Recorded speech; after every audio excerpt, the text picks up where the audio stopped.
Hello and welcome, I am that James guy, and we're looking at a new game today that's been released, Lucifer Within. Now, I've played through and finished the game already. It took about 3 hours or so, and it's the sort of game that I can't really create content for, because it's a story-based, point-and-click-esque adventure, detective type game. You solve crimes. And unfortunately, the story is absolutely phenomenal. It's incredible. It's a great game. The art is incredible. Everything about it is totally and utterly incredible. And I'm basically here just to sing its praises because, quite frankly, there was nothing bad about the game. So, yeah, that's what we're doing. We're going to do the opening tutorial, and we're going to play through that because that doesn't really spoil anything. It just shows off mechanics, and you can't do it wrong, so therefore you don't lose out on any of the experience by just watching the tutorial be played. And I'm going to give my thoughts on what I think, which I've already done, funnily enough. This is also the second time I've recorded this introduction because my eyebrows were doing something funny in the previous one. So anyway, without further ado, let's get in game, see how we go, and let's rock and roll. This game's going to get a lot of salutes. Just previewing that for you guys. Off we go. So here we are inside Lucifer Within Us, and I just realised something very, very, very dumb of myself. There we go. We're going to hit a new game. These are the names of the 3 cases that you get. The first is the tutorial, and the second are the main bulk of the story.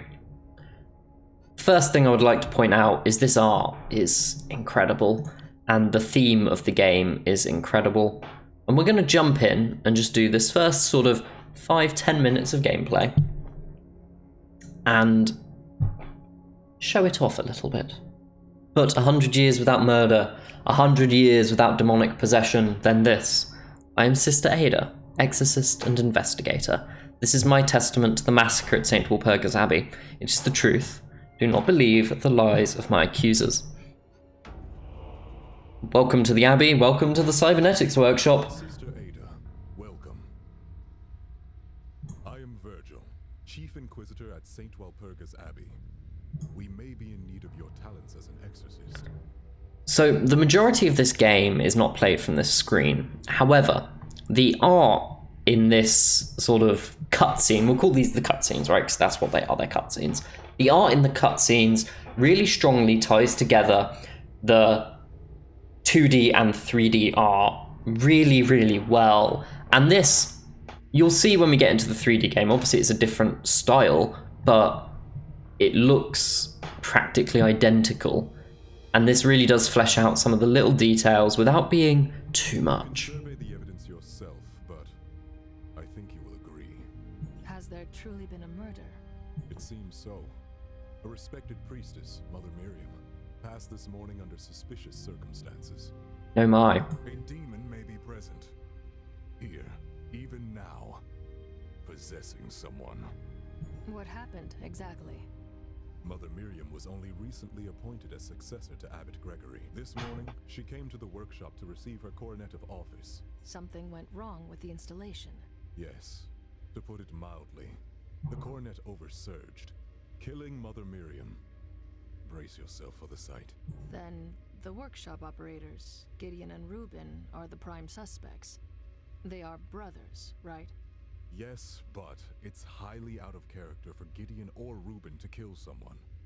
Given someone's not been murdered for 100 years, this kind of... I kind of lose...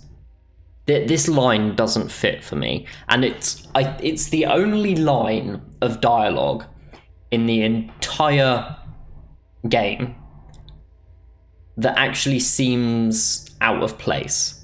Of course it's out of character for Gideon or Reuben to kill someone. It's also going to be out of character for anyone to kill anyone if there's not been a murder for 100 years. Even so, they were the only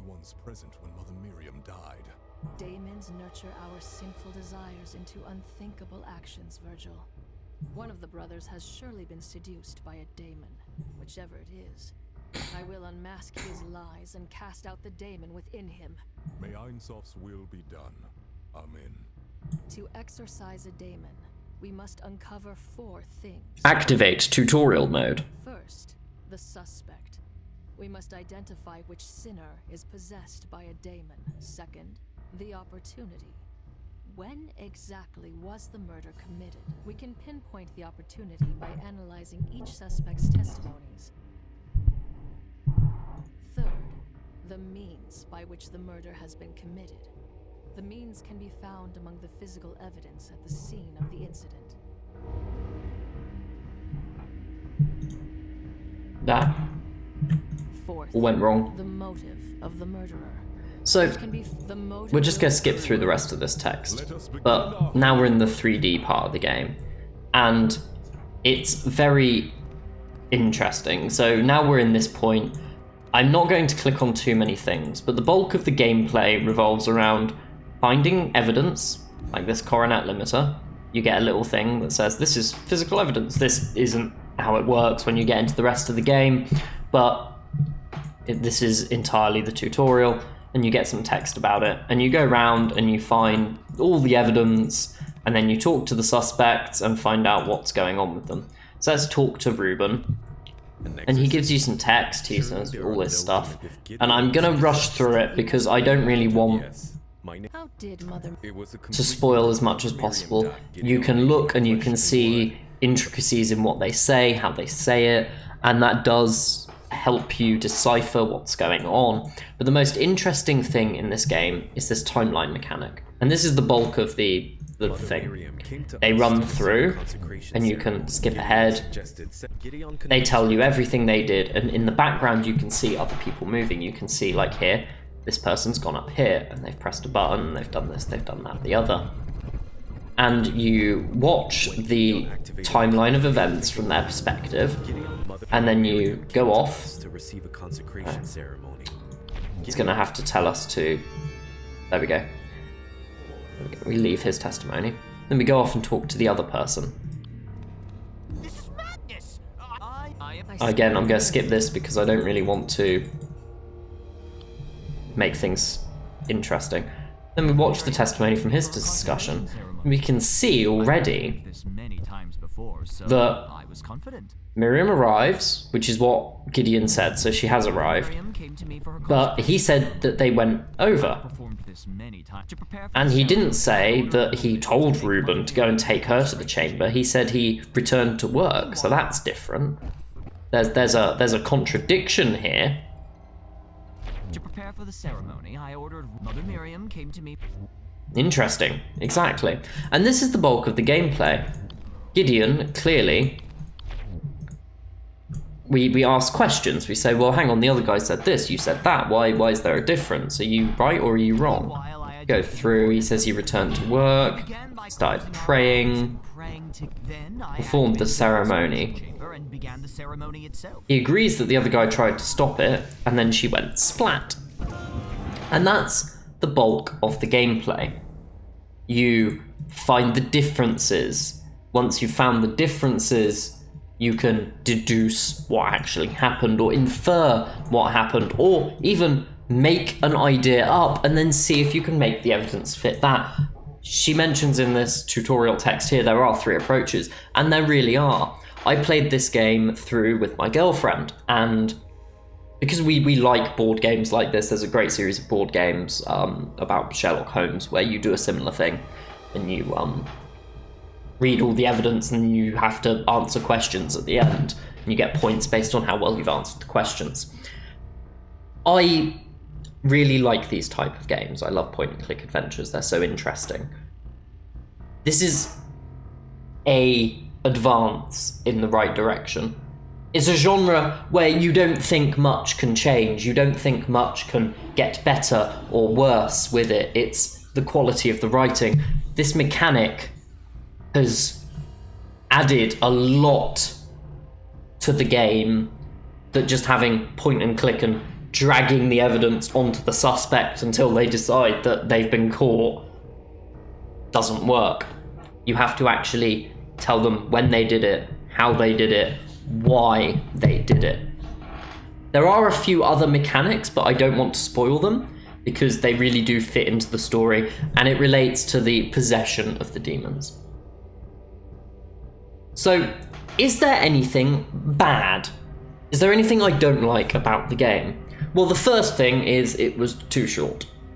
It was about 3 hours of entertainment.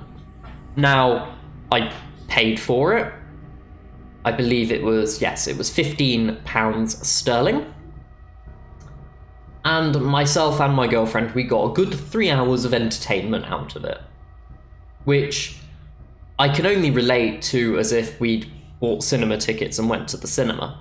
Because that's effectively how we treated it. We treated it as, instead of going to the cinema or paying to do something else, we have paid £15 to do this once together. And in that regard, I think it works very well. It is on par in that terms of monetary value to entertainment gained. And the lore behind the world and behind the story is incredible. Personally, I wish they would make a full RPG set in this universe, and I think that could be incredible. And there are some teasers at the end that there is more going to happen, but I don't know if the developer has any plans to come back to this world. I would think, frankly, they might be stupid if they don't. But we're going to go over and do my concluding remarks. This has been a short review because I don't want to spoil anything, and frankly, it would be impossible not to spoil anything by giving any other commentary about the game. So let's go do some closing remarks. We'll transfer over. We're on the big screen. Hello. What do I think? I think if you enjoy point-and-click adventures, you enjoy detective stories, you enjoy solving mysteries, and you're thinking about going to the cinema, spend 15 quid, play this with a friend. You will have a great time. If you don't like point-and-click adventures, you don't like detective stories, and gosh darn it, I hate a mystery, it won't be for you. But if you like mysteries, buy this game. It's incredible. You will not regret it. It was an experience. And I think that's all I can say. Because of its shortness, I'm not going to be giving it the full 10 salutes. I think if it perhaps had one more mission and lasted maybe 4 or 5 hours, it would be a 10 out of 10 experience. But I think because of how short it is, it's going to have to be 8 salutes out of 10. Huzzah! And I'll see you again next time. Don't forget to like, subscribe, ring a bell. We love it when you do that.